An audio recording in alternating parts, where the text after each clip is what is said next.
சும்மா யூடியூப்பில் போட்டு பேசி மக்களெல்லாம் போட்டு குழப்பிக்கிட்டு இருக்கானுங்க. சாத்தான் அவங்களத்தான் பயன்படுத்திட்டு இருக்கான். பரிசுத்த ஆவியானவர் கிடையாது, சாத்தான். இந்த வேதாகம ஒழுங்குகளுக்கும் வேதாகம சத்தியங்களுக்கும் திருச்சபையின் ஒழுங்குகளுக்கும் திருச்சபையின் சத்திய உபதேசங்களுக்கும் மாறாக பிரசங்கிக்கிறவன் வானத்திலிருந்து இறங்கி வருகிற தூதனாக இருந்தாலும் அவன் சபிக்கப்பட்டவன் என்றுதான் சொல்லப்பட்டிருக்கிறார்.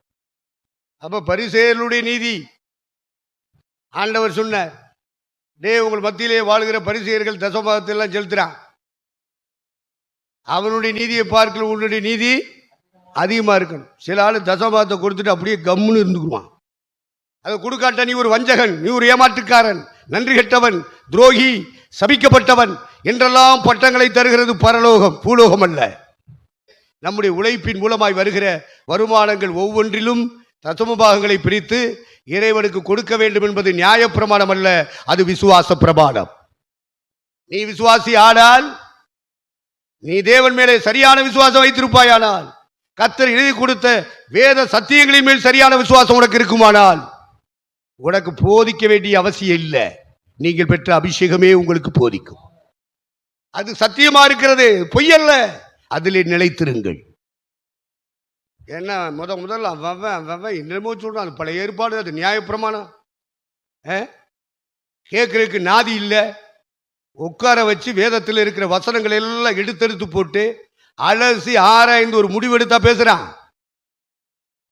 நமக்கு தசமபாகத்தை பற்றி யார் யார் என்னென்ன பேசினாலும் சரி, பிரசங்கித்தாலும் சரி, நமக்கு வேதம் என்ன சொல்லுகிறது அதை நாம் கற்றுக்கொண்டு இருக்கிறோம்.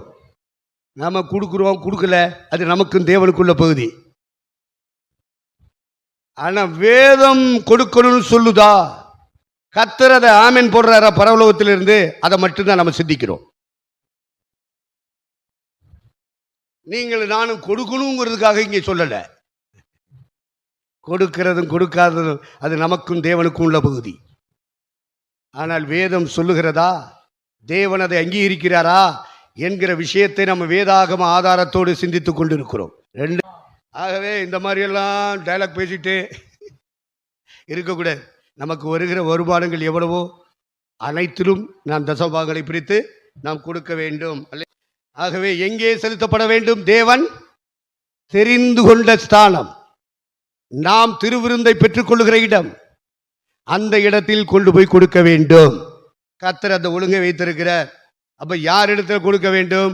அங்கே திருவிருந்தை தருகிற அந்த பாஸ்டர், அந்த போதகர், அந்த ஊழியர், அந்த திருச்சபையின் உத்தரவாதி யார், அவரிடத்திலே கொடுக்கப்பட வேண்டும். கரங்களை வைத்து அல்லேலூயா சொல்லுவோம். தசமபாகத்தை பிரித்து நம்ம வேற வேற ஆளுகளுக்கு கொடுக்கலாமா? ஆவிக்குரிய பத்திரிகையெல்லாம் அனுப்புகிறாங்க, அவங்களுக்கு கொடுக்கலாமா? மிஷனரி மாதிரி கொடுக்கலாமா? தசமபாகத்தை பிரித்து அங்கே பத்திரிகையை கொடுத்துக்கிட்டு கூடாது, மிஷனரி மாதிரி கொடுக்குறேன்னு சொல்லக்கூடாது.